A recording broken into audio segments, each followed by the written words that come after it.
Hello, and welcome to Agents of Nonprofit. My name is Alexander Lapa, and I'm here to talk to everyday superheroes helping nonprofits using technology. Today, I'm joined by guest David Phu.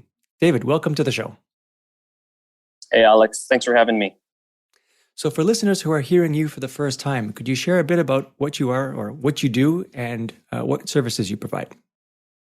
Yeah, I mainly it's just nonprofit video marketing. So anything from production to training.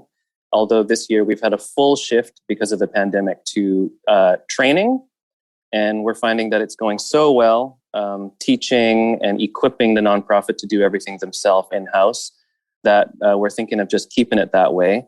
And honestly, it's just more fun. And the benefit of our style of teaching simple, cheap, homemade video marketing is that it gets you up and running faster and attract more awareness and visibility on the cheap. I'm looking forward to diving deeper into this. But before we get there, I was wanting to know, how did you get started working with nonprofits? Well, it's actually started as volunteering for day camp right out of or during college, and at the time I didn't know what nonprofits even were. I just knew that I could volunteer and be hanging out with kids and playing sports and stuff. But it really that was maybe just over 20 years ago, and I think, having worked in trying out different roles in nonprofits, something about this sector just kind of stuck with me, or I couldn't leave. And I don't mean it in kind of like a hostage or prisoner way. I mean like something keeps drawing me back, and I've stuck with it. I've tried a couple times to leave, but I think it's something about it tends to draw a caretaker or empathetic type of person. And it just, I can't articulate it any better. It just really keeps me, and I don't want to leave. Yeah, this is not the first time I've heard this. There seems to be some kind of gravitational pull that once you find yourself within that nonprofit space, you don't want to leave. There's something rewarding that goes above and beyond just providing a basic service. There's some kind of, I don't know if it's quite a community, but a connection, I'll use that word, within some of the clients that I've had, and I'm sure you've had as well, where it's just like you're so rewarded by the whole experience that you just want to keep on doing that over and over again. Yeah, I've heard it. I mean, I'm hearing it from you right now, and I've heard it from my own peers. And I mean, that's another thing that sort of unifies us. We can all relate to that. So up until recently, you said you've been focusing on video marketing. Why video marketing as opposed to any other type of marketing? Well, okay. So Alex, the one thing I find kind of hard to admit is that I don't particularly have a passion for video. It's just that I have a passion for communication as a specialty. So I love communication theory, media theory. I love topics about digital and media literacy, and I found that working with nonprofits to get their message out is the core thing for me. And so I chose video because that's something artistically that I've always been doing on the side. And so why not mix them both? And currently, with manufacturers of devices are prioritizing video. Google owns YouTube and is prioritizing video search. And we're seeing a demand and an interest in authentic, bringing business and nonprofits authentic selves digitally or online. So it seems to be like kind of an overlap of film and video media. So it seemed like a good opportunity to jump on that. And it really addresses a lot of my values, which is use the technology you have and be your honest self with imperfections and all, and I think the ability to raise awareness with that. So that's why I choose video marketing. Yeah, I've also noticed that a more genuine experience, a more authentic experience has been a priority in the last couple of years. And it doesn't need to be perfect. I mean, even in this podcast, due to certain circumstances, you need to be outside and you can hear the birds chirping, which I find is lovely, but it could be distracting for some audience members, but your message is much more important than the birds in the background kind of thing. So,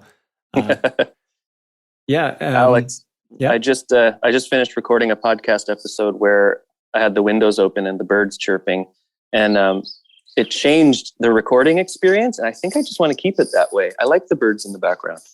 There's something to be said about that. It's more philosophical than anything else, but there's something very natural about it that it's okay, again, not to be perfect or to have to edit everything out. And yeah, let's let's put a pin in that one, because it'll be a digression completely into our topic here. But in talking about communication in general, so that's great. I love the idea of obviously video. You have video and audio.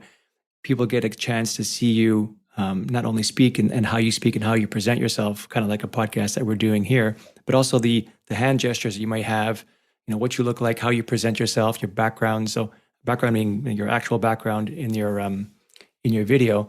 So have you noticed it just in general to be much more of a amplified experience using video, or do you sometimes use audio as well? Like where do you see the main advantages to video over anything else? Well, every format has its own sort of its own strength or its own superpower. And with video in particular, it's what I say is the closest you'll get from a full human interaction when you're online. And what that means is you get, as you mentioned, you get body language, hand gestures, facial expressions, which in communication, I forget the actual number, but it's a significant portion of communication is done through body language. So it kind of doesn't matter how great your writing or your speaking is, but it's as high as 70 or 80% or something like that, where your body does the rest of it. So it can clarify, it can reinforce, it can build credibility and trust by adding body language. So one example I have of where it really amplifies a message is a current client went from no videos to suddenly 4 or 5 videos per month. And the difference is if you looked at their online presence, so their social media, their website, and their emails even, where they went from informational, still very warm, very, very clear, very informational collateral, but now with the addition of videos in their socials, on their website, in their emails, they just, it was like a black and white, it was like a light switch. They went from informational to, oh, there's actual people working here of all kinds of skin colors, of all kinds of ages, with one is kind of a slow talker and one is kind of a fast talker. Suddenly we have real people here. And that makes a big difference. It's a pretty heartwarming and surprising difference when you witness it. Moving then from informational, maybe content only, copy, to video, like you said, you get a much better feel for actual people. When you, and this is maybe something I might want to say for later in the conversation, but I'll bring it up now. Once a video has been produced, or let's say in this example of this organization that has now 4 or 5 videos per month, what kind of engagement increase have you seen or have they received as a result of this? Like, what are the outcomes, the positive outcomes of doing video as opposed to just sticking with traditional copy? This is where the answer gets a little bit complicated, so I'll try to keep it short. There's 2 parts to this. One is positive outcomes depends entirely on what the communication goals are for that organization. And those goals are usually quite different from one organization to the next. And so For this particular organization, what they were looking for was an increase in website visits, because the website is the core of everything that they do. They're a advocacy and awareness organization. And so what they've been seeing is that for every time they post a video, they were getting a spike in website visits, like a correlation. And during a campaign, that was approximately, I think it was something like 15 or 20% more website visits than the campaign performance from last year. And so that was the goal that we were presented with, and that was the goal that we had to address. And the second part to that is trying to stay focused on what you're measuring. And so across the board, it seems that when we're measuring things like video, we often rely on the free stuff like Facebook, whatever they call it, analytics, metrics, YouTube, counting the views and likes. And that stuff, I think, that stuff can be kind of distracting, because a view and a like is the equivalent of measuring whether a fish sniffed at your line, at your bait. But what we really want to know is if people took an action, or if people remember you or mention you or talk about you. So what we do is we try to measure going backwards. So any interaction you have with anybody coming through your organization, we try to be detectives and find out their sort of journey to get to you. And when they mention video, that's the measurement that counts. And so that's what we've been doing with clients so far, is kind of implementing a measuring system that moves backwards instead of relying on just the free stuff. Okay, so it sounds like it's not just a service you provide where you produce a video, you fire it off to them and then forget. You actually have additional services or additional help to be able to figure out the engagement of that video, whether it works better or not, if there's any changes to make, I guess, as well. Like, what other augmented services can you offer, or do you offer, in addition to just the pure, here is the video, have fun? So for us, that follow-up, that troubleshooting, that measuring, that pivoting, that's all. I don't even consider it augmented or add-on services. That is the service. I always say that completing a video at all is probably only 5 or 10% of the work. It's a fraction. It's just the beginning.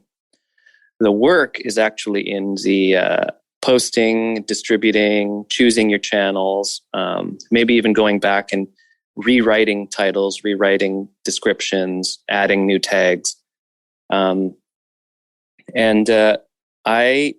made this decision a couple of years ago that I refused to be in a creative industry like video and just hand off the work and hope for the best. In a sense, for me, if the organization doesn't have a way or a method or a plan to distribute it, then it's the equivalent of throwing it in a closet and just hoping for the best. To me, that feels a bit like robbery. So, yeah, we provide all the follow-up stuff, which is actually most of the work. And how do you actually measure video engagement? Aside from seeing, for example, that a video was posted on a certain social media platform, and then the website then gets an additional 10%, 20% increase in visits, are there any other types of measurement tools or apps or metrics that you take and provide?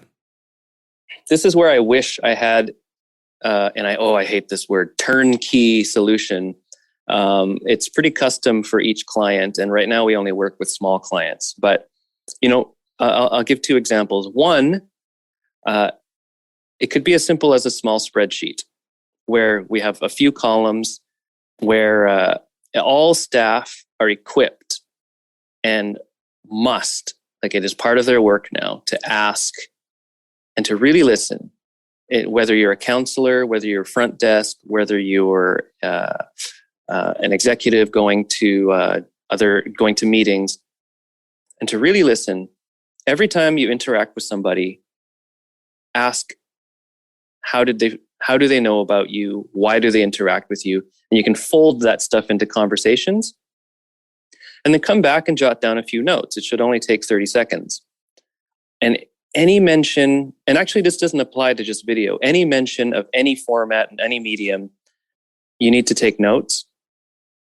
And then every month or every quarter or every year, whatever it is you choose, whatever works for you, you should be assessing that media and those channels to see where you can repeat. Is there some sort of trend of a particular series of videos or series of webinars or series of podcasts that people are mentioning more? And what type of action are they taking?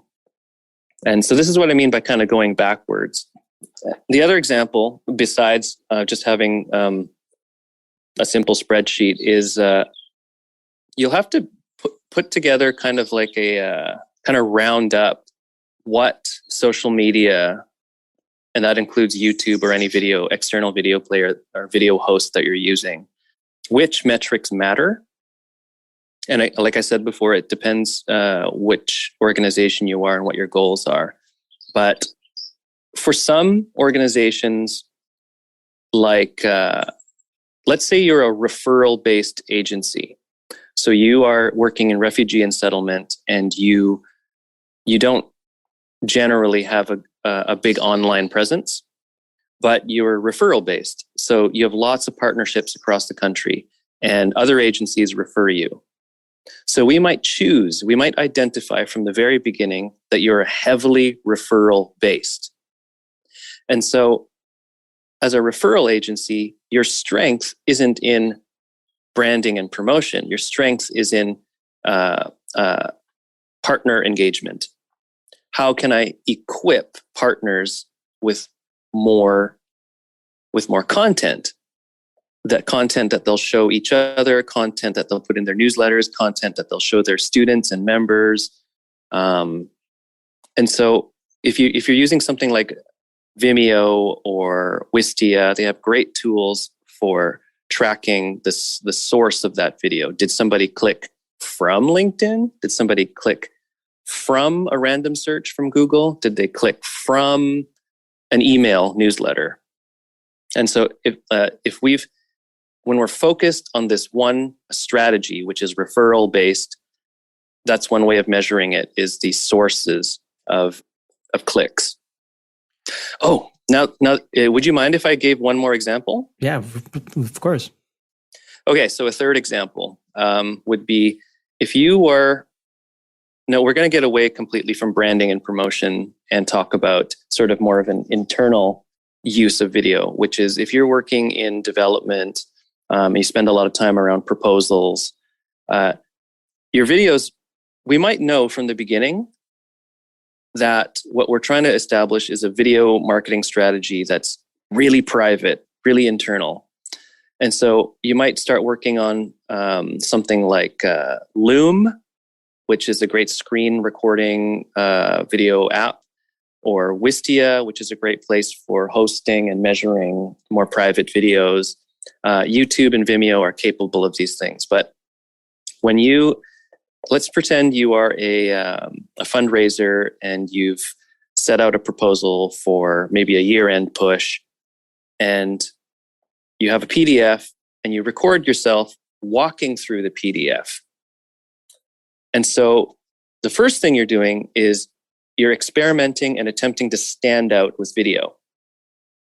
And then the next thing you're doing is checking whether they watched the video, how long they watched the video, and this is the best part, which sections of the video did they watch? Did they skip? Did they watch only up until halfway? Did they watch the whole thing? And even more interesting is, did they repeat certain sections? So if you know that they repeated, let's say, that section where you talked about your, budget, you've tracked that. Now you know maybe you should follow up and go, hey, do you have any questions about the budget? And so now we're also tracking sort of movements, which seems a bit creepy.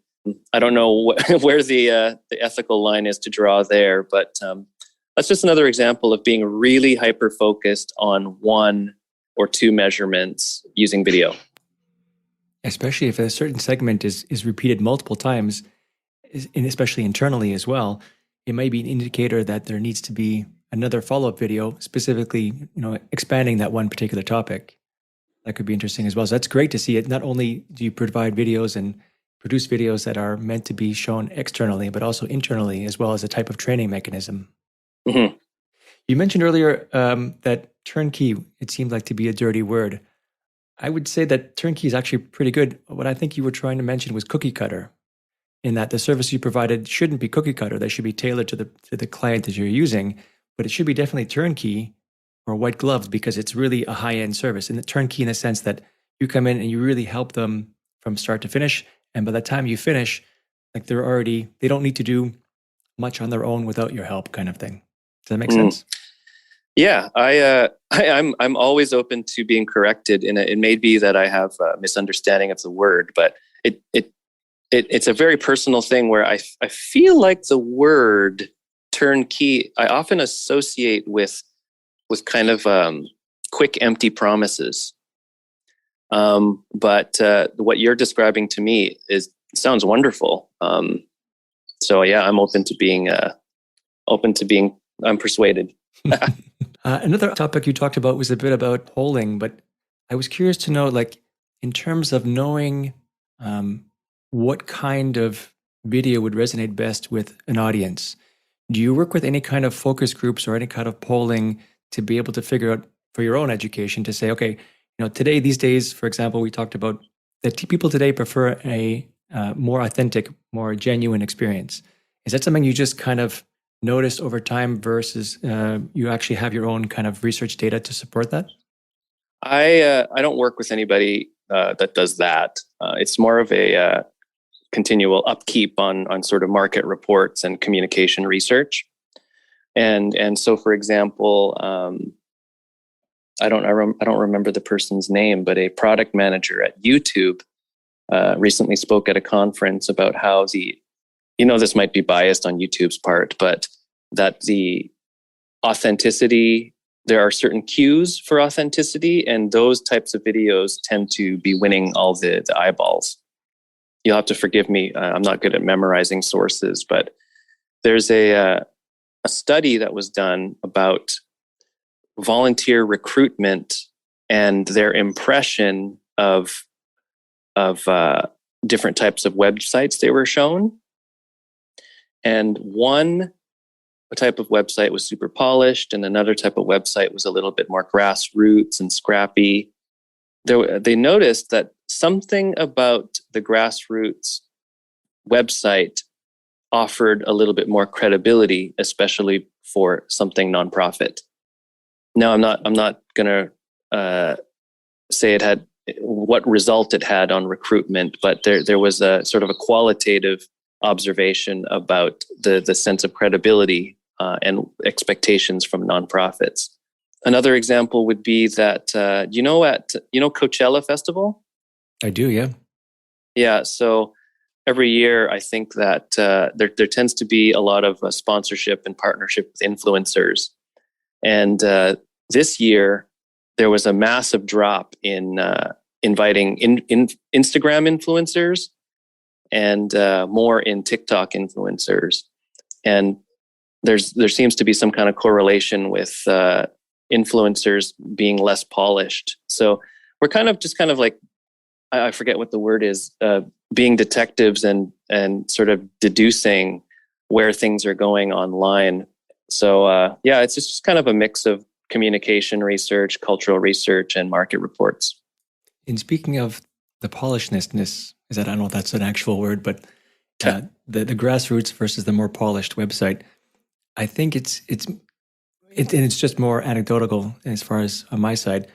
It speaks to the audience. The nonprofits in general are not usually tech heavy. they're not polished themselves for the most part. That's in terms of comparing it to some other for-profit organizations.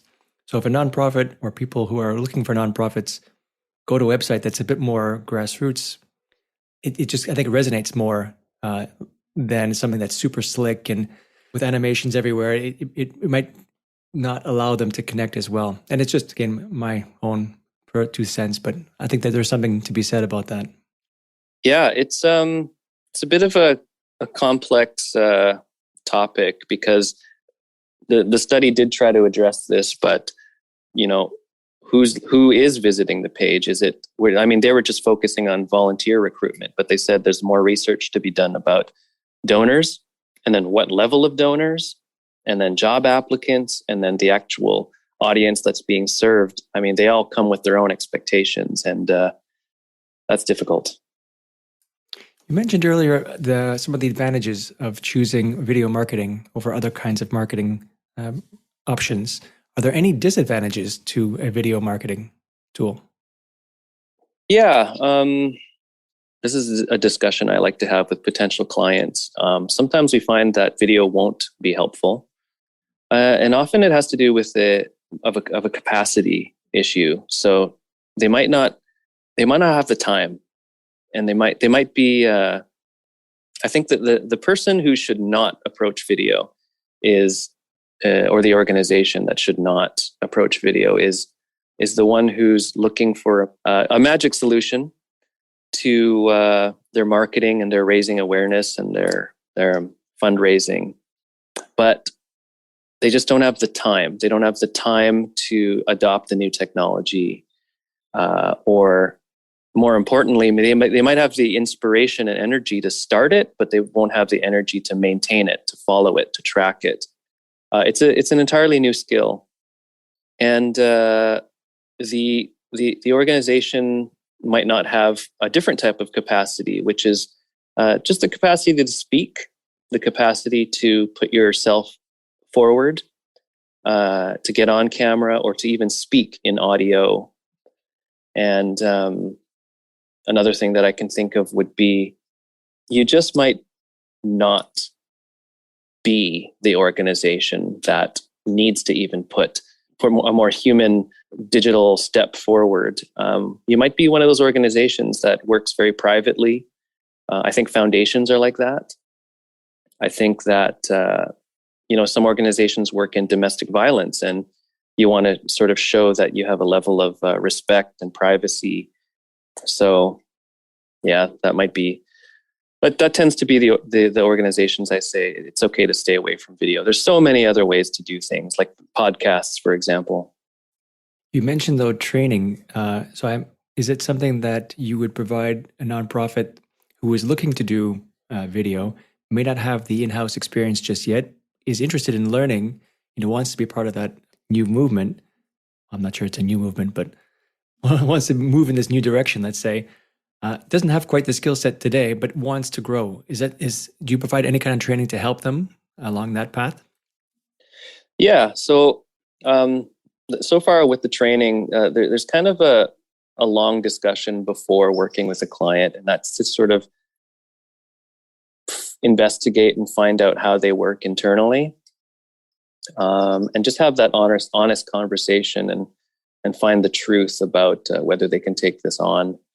Once all the signs point to we can handle this, and we're interested, and where we have the energy and motivation, I stick with them for usually 8 weeks, and with a couple follow-ups after that.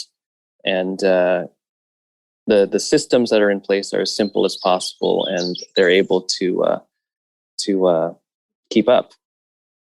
You also mentioned that you work typically with small nonprofits. Any particular reason why smaller versus the larger ones?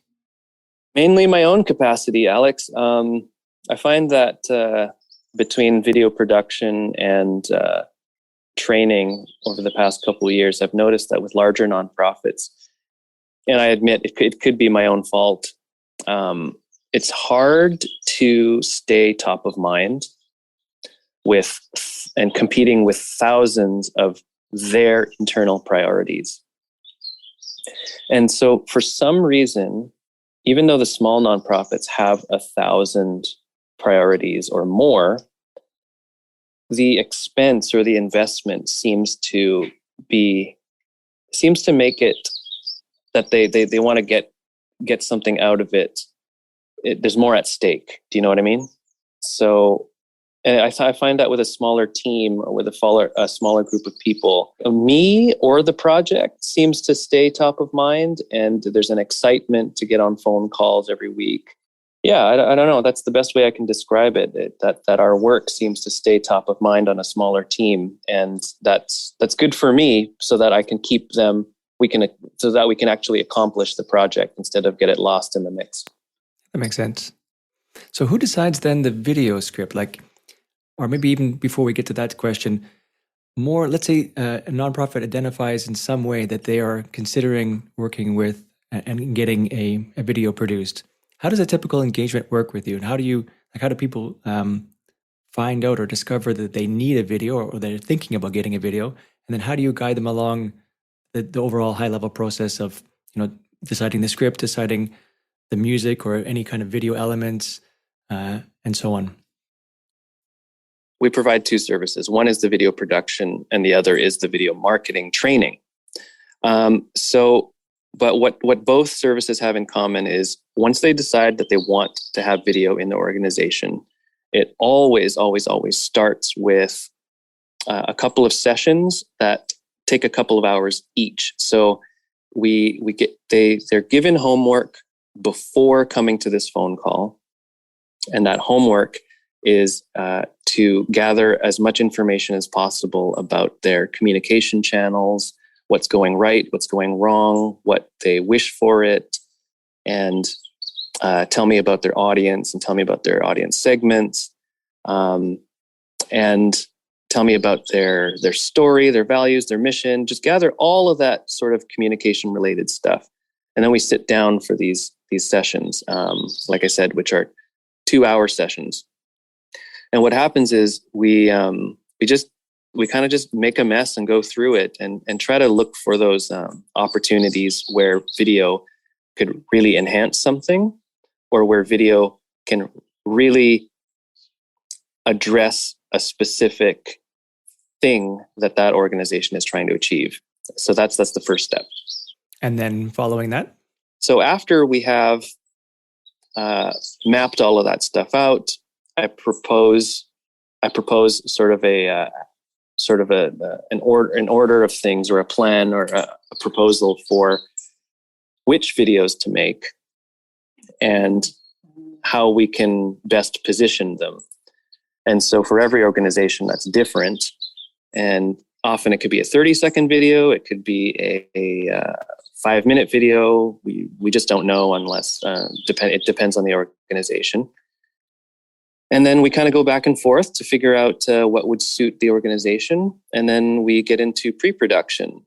So that would be the third thing. We start to think about what we want to say and who we want to address. But often, I think this is one of the funnest parts about working with me, is that we don't rely on a script and we don't rely on a storyboard. We rely on a very focused series of questions. And then we record ourselves doing these interviews or asking each other these questions, because I find that when the person speaking is answering questions and kind of thinking, and sometimes looking at their notes, there seems to be something really honest and authentic about it. And that's what we're trying to achieve. And so that's how the recording process goes. It's often over Zoom, because of the pandemic, it's mostly over Zoom. But sometimes we'll do something where I'll teach them how to set up their smartphone to film themselves, and then they can send that footage over to me to edit. But before the pandemic, we were filming in person. But anyway, that's part of the production process. Is we can figure it out. We can do almost anything because of the technology we have. I know that stories are typically the typical format for general conversations. People relate well to stories. I imagine there's some times when stories are not the best approach. Any insight on that? When should you have a story? When does it not matter if you have a story? I guess for training internally, you don't need to have a story. It's more about being informational. But is there any other external type of videos where a story would not be a good fit or would be a great fit? This is a kind of a contentious topic because on my LinkedIn, I tend to debate the merits of story and the use of it. And so my position is that story on its own as a concept. So tell your audience, the problem, and then hint at the solution, and then give a bit of background story, and then have a twist, and then offer the big reveal at the end. How do I put this? Okay, so on one hand, you have story just literally on its own as a structure. We should make a video that tells the story. Done.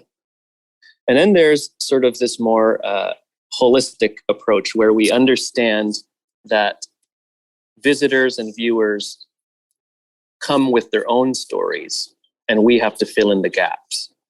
So story always seems to exist, but you have to decide in which case do I literally do like a full narrative story, and in which case am I a gap filler? And that gap filler, in other words, is just straight information. And so I'm going to use an example of like an app company where one landing page has a video that just goes straight to a product demo, and that product demo seems to be kind of hovering around the phase where the buyer is ready to at least test it or get a trial or purchase it. And that's part of their journey, part of their story is that they had a problem in their life and they were looking for solutions, and now they've finally landed. They're finally ready to do a product demo, and they want to click on your video. And that video on its own, if I were working with the client, would appear to be just straight, clear information with no story. But what we've determined is that to get there, a viewer had to go through their own story. What do you mean by bring their own story as a listener? I think that one thing we don't often hear about in when people recommend storytelling is that audience members, so those could be your clients, your customers, your students, they come to your organization with their own problems in life. And problems are the root of stories. So I need to find a family dentist. This is the beginning of a story. I need to get help with I don't have enough money for food for the next 2 weeks. That's the beginning. That's a problem that makes the foundation of that person's story, that chapter in their life at that moment. And so there seems to be, in my opinion, there's no use going to a website, clicking on videos that all sort of are based on the structure of a story.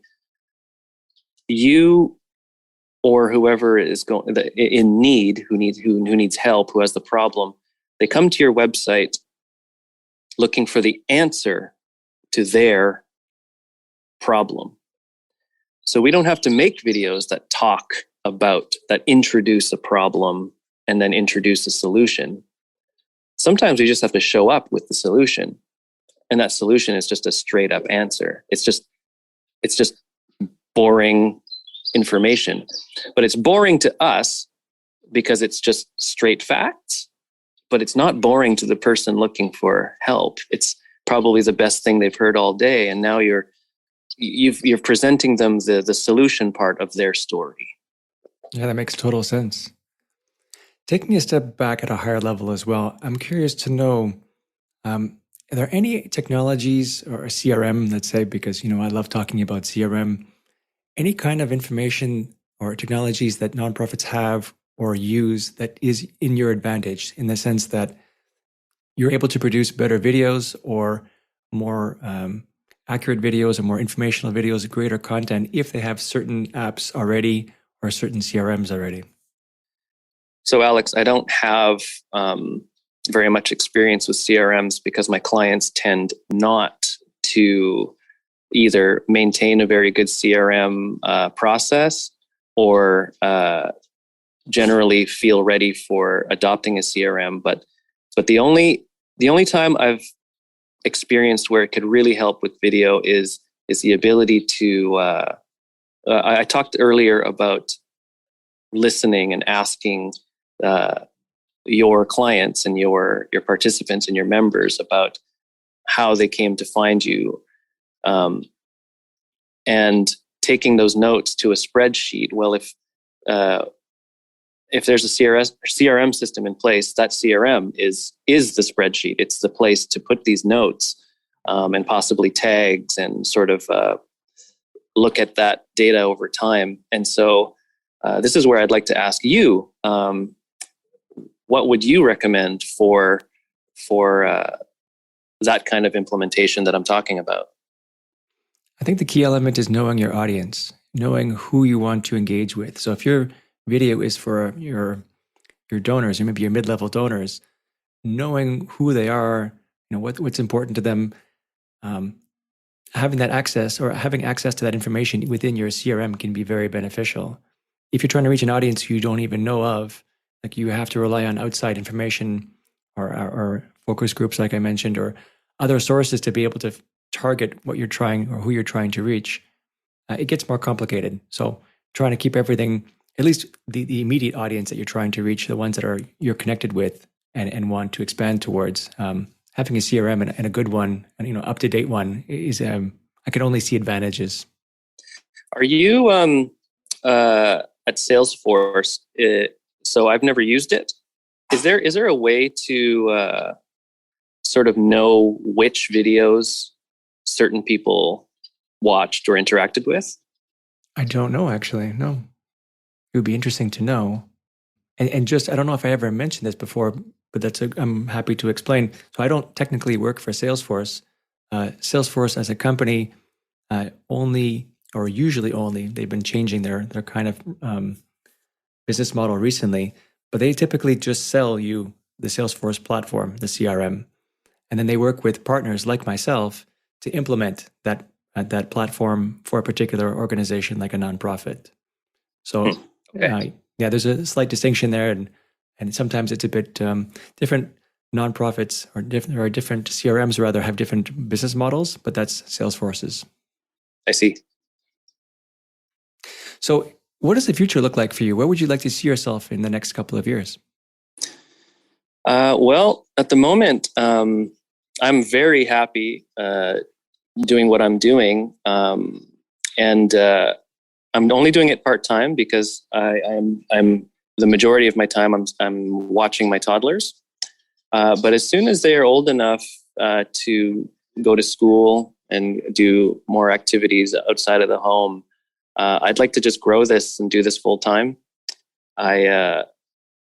I'm currently the happiest I've ever been because of training. I think there's just an environment. That's an environment I absolutely love being in, and the feeling of equipping people instead of me just doing the labor and then handing it off. It just feels so much better. So I don't think I'm asking for much more over the next 2 years, except to just keep doing this at maybe double or triple the pace. Awesome. So for those who would like to reach out to you to get more information about you and your services, how can people find you online? The number one place I am hanging out right now is on LinkedIn, and you can find me, David Phu, spelled Phu. And then the other place you can find me is my website, nonprofitvideocomms.ca, where there's sort of 3 categories: free ways to teach yourself video marketing, and then some upcoming courses, and then one-on-one training where you just get in touch with me and see if that is something you'd be interested in. Awesome. Thank you so much for joining me today. Thanks for having me, Alex. All right, folks, that's it for today. I'm Alexander Lapa, and I hope you join me again next time for Agents of Nonprofit.